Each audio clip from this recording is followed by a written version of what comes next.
दोस्तों नमस्कार। आज हम छंद प्रकरण के बारे में अध्ययन करेंगे। पिछले वीडियो के अंदर हमने छंद प्रकरण स्टार्ट किया था, तो उसमें छंद से संबंधित जो महत्वपूर्ण ग्रंथ कौन कौन से थे उनके बारे में अध्ययन किया था, और छंद से संबंधित जो शब्दावली है उसमें किन किन शब्दों का प्रयोग किया जाता है उनका अध्ययन किया। अब इसी श्रृंखला में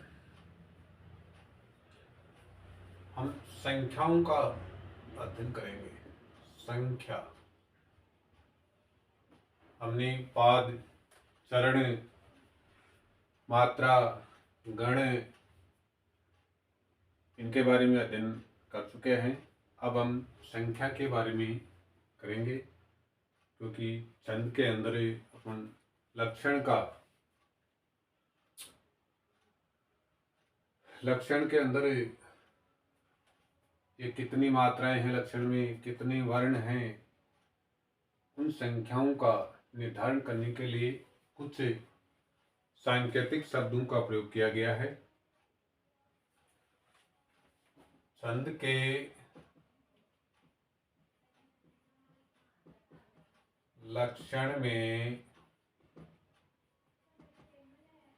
संख्या को दर्शाने के लिए कुछ सांकेतिक शब्दों का प्रयोग किया गया है। सांकेतिक शब्दों का प्रयोग किया गया है। अब संख्या एक के लिए किन शब्दों का प्रयोग किया गया है? सूर्य, चंद्रमा और पृथ्वी।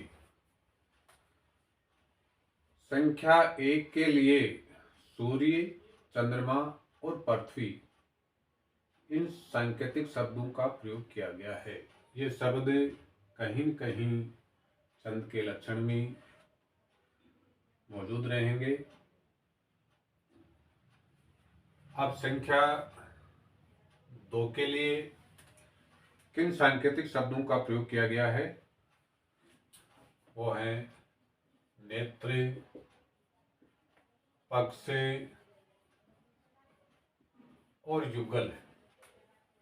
नेत्र, पक्ष और युगल, इन सांकेतिक शब्दों का प्रयोग दो के लिए किया गया है। अब संख्या तीन के लिए कौन से सांकेतिक शब्दों का प्रयोग किया गया है? तो इसमें है गुण, अग्नि और राम। ये सांकेतिक शब्द अगर छंद के लक्षण में आते हैं, जैसे मान लो गुण आ गया शब्द, तो इसका अपन तीन संख्या मानेंगे। अब संख्या चार के लिए वेद, वर्ण, युग, आश्रम, जल्दी, अवधि, पुरुषार्थ, यानी कि संख्या चार के लिए किन सांकेतिक शब्दों का प्रयोग किया गया है? वेद, वर्ण, युग, आश्रम, जल्दी, अवधि और पुरुषार्थ। अगर ये शब्द छंद के लक्षण में आते हैं तो संख्या चार को ये दर्शाते हैं। अब संख्या पांच के लिए है भूत, तत्व, इंद्रिय। भूत, तत्व, इंद्रिय, सर और कर्ण। अब संख्या पांच के लिए कौन से सांकेतिक शब्दों का प्रयोग किया गया है? भूत, तत्व, इंद्रिय, सर और कर्ण। अब संख्या छह के लिए 6 के लिए है रस, शास्त्र, ऋतु और षड। छंद के लक्षण में अगर रस, शास्त्र और ऋतु और षड इन शब्दों का प्रयोग किया जाता है तो ये 6 के प्रतीक है। अब संख्या 7 के लिए स्वर, लोक, मुनि, स्वर, लोक, मुनि, अग, नग, अश्व, है। अब संख्या 7 के लिए किन सांकेतिक शब्दों का प्रयोग किया गया है? स्वर, लोक, मुनि, अग, नग, अश्व और है। अब संख्या 8 के लिए वसु, भोगी, यम, सिद्धि, करी। संख्या 8 के लिए किन सांकेतिक शब्दों का प्रयोग किया गया है? वसु, भोगी, यम, सिद्धि और करी। अब संख्या 9 के लिए ग्रह, द्रव्य, निधि और अंक। अब संख्या 9 के लिए किन सांकेतिक शब्दों का प्रयोग किया गया है? ग्रह, द्रव्य, निधि और अंक। संख्या 10 के लिए दिशा, अवतार और आशा। अब संख्या 10 के लिए किन सांकेतिक शब्दों का प्रयोग किया गया है? दिशा, अवतार और आशा। अब संख्या 11 के लिए रुद्र, संख्या 12 के लिए सूर्य, मास, अनन्य। अब छंद के लक्षण में संख्या को दर्शाने के लिए जो शब्द संकेत रूप में आएंगे वो लगभग यही आएंगे। संख्या 1 के लिए सूर्य, चंद्रमा और पृथ्वी। 2 के लिए नेत्र, पक्ष, युगल। 3 के लिए गुण, अग्नि, राम। 4 के लिए वेद, वर्ण, युग, आश्रम, जल्दी, अवधि, पुरुषार्थ। संख्या 5 के लिए भूत, तत्व, इंद्रिय, सर, करण। 6 के लिए रस, शास्त्र, ऋतु, षड। 7 के लिए स्वर, लोक, मुनि, अग, नग, अश्व, है। 8 के लिए वसु, भोगी, यम, सिद्धि, करी। 9 के लिए ग्रह, द्रव्य, निधि, अंक। 10 के लिए दिशा, अवतार, आशा। 11 के लिए रुद्र। 12 के लिए सूर्य, मास और अनन्य। यानी इन सांकेतिक शब्दों का कहीं न कहीं छंद के लक्षण में प्रयोग किया जाएगा और इन शब्दों के आधार पर हम लक्षण में निर्धारित करेंगे कि इसमें कितनी संख्या है, कितनी मात्रा है, कितने वर्ण हैं। अब इसके बाद में आगे चलते हैं। अब ये तो हो गए अपने सांकेतिक शब्द 1 से 12 तक।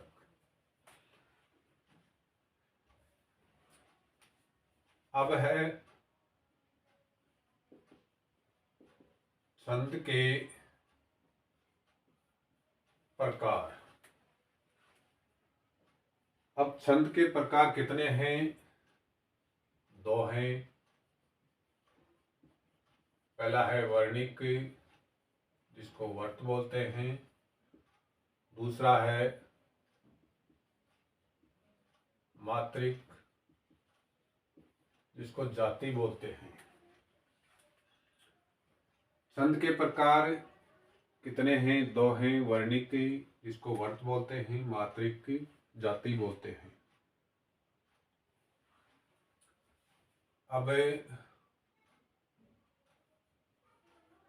वर्णिक यानी वरत छंद किसे कहते हैं? जिन छंदों की गणना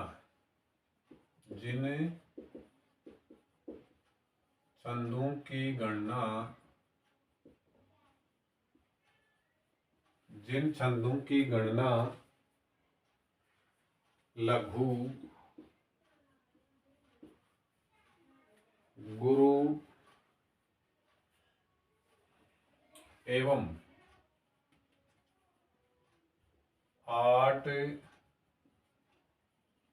गणों के आधार पर की जाती है, उनको क्या कहते हैं?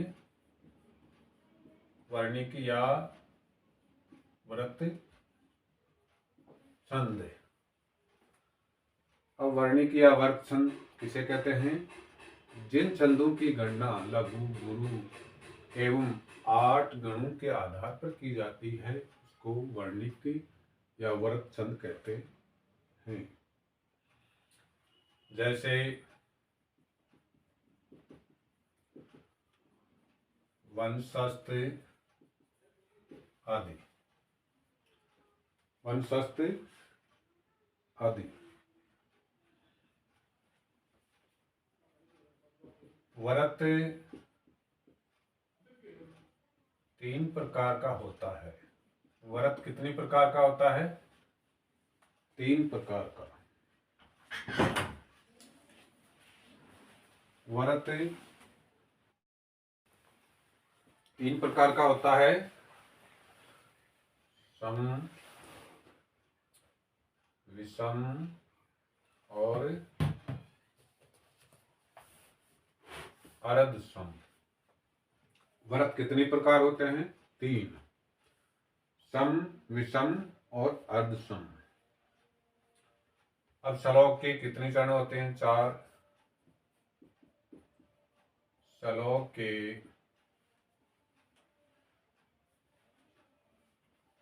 4 चरण, श्लोक के 4 चरण समान हो तो उसे क्या कहते हैं? समवर्त। समवर्त किसे कहते हैं? श्लोक के 4 चरण समान हो। अविषम, श्लोक के 4 चरण असमान हो। विषम वर्त किसे कहते हैं? श्लोक के 4 चरण असमान हो। अब अर्धसम वर्त किसे कहते हैं? श्लोक के पहले और तीसरे, दूसरे और चौथे चरण समान हो। अर्धसम वर्त किसे कहते हैं? श्लोक का पहला और तीसरा चरण, दूसरा और चौथा चरण अगर समान हो तो उसे अर्धसम वर्त कहते हैं। ये तो हो गया अपना वर्णिक या वरत छंद। अब है मात्रिक छंद। मात्रिक छंद, इसको जाति छंद भी बोलते हैं।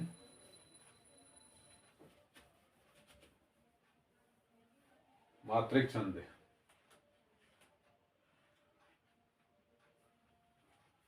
मात्रिक छंद जिन छंदों की गणना मात्राओं से होती है, मात्रिक छंद उसको कहते हैं जिस छंद की या जिन छंदों की गणना मात्राओं से होते हैं उसे मात्रिक छंद कहते हैं, और मात्रिक को जाति छंद भी कहते हैं। मात्रिक छंद एक ही है, कौन सा है? आर्या। मात्रिक छंद कौन सा है? आर्या। और बाकी छंद होते हैं वर्णिक। अब लघु गुरु की व्यवस्था छंद में किस प्रकार से होगी उसके बारे में थोड़ा जान लेते हैं। अब लघु में आएगा ए, ई, उ, री और र। इसके लिए खड़ी पाई का प्रयोग होता है। लघु के लिए खड़ी पाई का प्रयोग होता है। इसमें कौन कौन से वर्ण आते हैं? ए, ई, उ, री, द्र।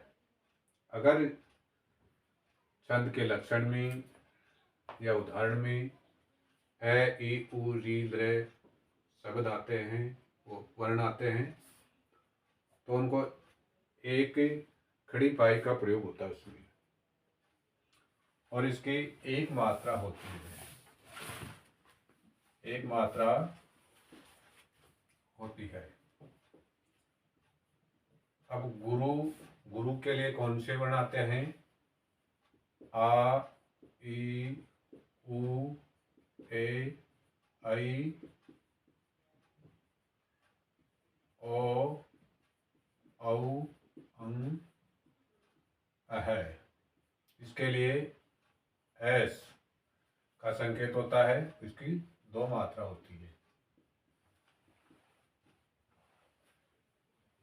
गुरु के लिए कौन से वर्ण आते हैं? आ, ई, उ, ए, ऐ, ओ, औ, अं, अह। इसका संकेत है एस। इसकी दो मात्रा की गणना की जाती है। अब गुरु के और भी आते हैं। अनुस्वार युक्त वर्ण दीर्घ या गुरु होते हैं, जैसे मन, नन आदि। विसर्ग युक्त वर्ण दीर्घ या गुरु होते हैं, नह, मह इत्यादि।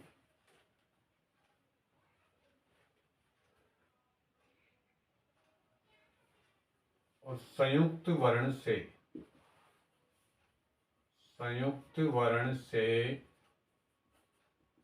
पहला वर्ण क्या होता है? दीर्घ। संयुक्त वर्ण से जो पहला वर्ण है वो हमेशा दीर्घ होता है। संयुक्त वर्ण कौन से हैं? प्र, ध्य, क्ष, त्र, ज्ञ और श्रय, ये होते हैं संयुक्त वर्ण। अगर शब्द में संयुक्त वर्ण आता है, जैसे विद्या, इसके अंदर ये आ गया संयुक्त वर्ण, तो इसे जो पहला है ये वी है। ये वैसे तो लघु है, लेकिन आधा अक्षर इसमें है जो इसमें आ जाएगा, मतलब ये गुरु माना जाएगा। इसकी गणना किसमें होगी? गुरु में। विद्या, तो वी हमेशा दीर्घ होगा। और इंद्र में द्र है, द्र, और ये ई है, ये ई गुरु होगा, क्योंकि इसके अंदर नय और र मिल जाता है, और द्र क्या होगा? द क्या होगा? लघु। इसके बाद में विद्युत, विद्युत शब्द आता है तो इसकी पहले वी है, ये लघु है लेकिन ये गुरु की मात्रा लगेगी इसके ऊपर, और यू इसके ऊपर लगेगी लघु की, और ये भी लघु की। तो इस प्रकार लघु गुरु की गणना करनी पड़ेगी अपन को। अब लघु के लिए ए ई उ री रे शब्द आएंगे, उनकी एक मात्रा गणना होगी और खड़ी पाए का प्रयोग होगा। अब गुरु के लिए ये शब्द आएंगे आ ई उ ए ऐ ओ औ अं अह। इनके हमेशा दो मात्रा होगी और एस का संकेत होगा।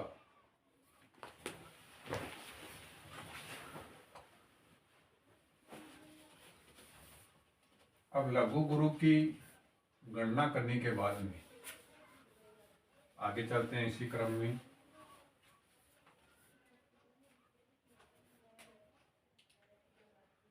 अब छंद को दो भागों में बांटा गया है। छंद को कितने भागों में बांटा गया है?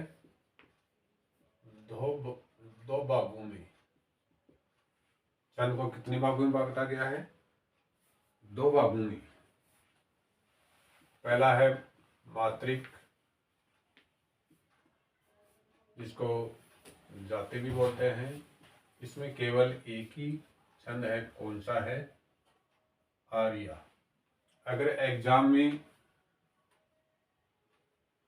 मात्रिक छंद के बारे में अगर पूछे एग्जामिनर, या जाति छंद के बारे में पूछे, तो एक ही है केवल आर्या, और बाकी छंद बचे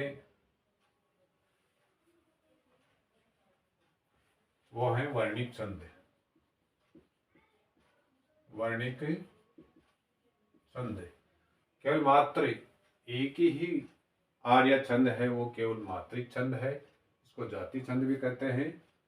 बाकी जितने भी छंद हैं उनको वर्णिक छंद कहा जाता है। जैसे इंद्र वज्रा,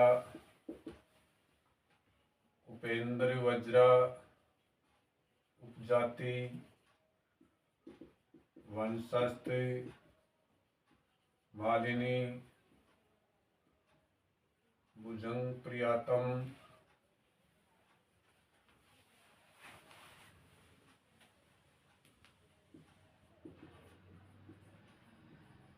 द्रुत विलंबित, शिकरणी, श्रद्धा, शार्दुल विक्रीडी कम। यानी बाकी छंद वो सभी के सभी वर्णिक छंद हैं, केवल मात्रिक छंद एक ही है, आर्या।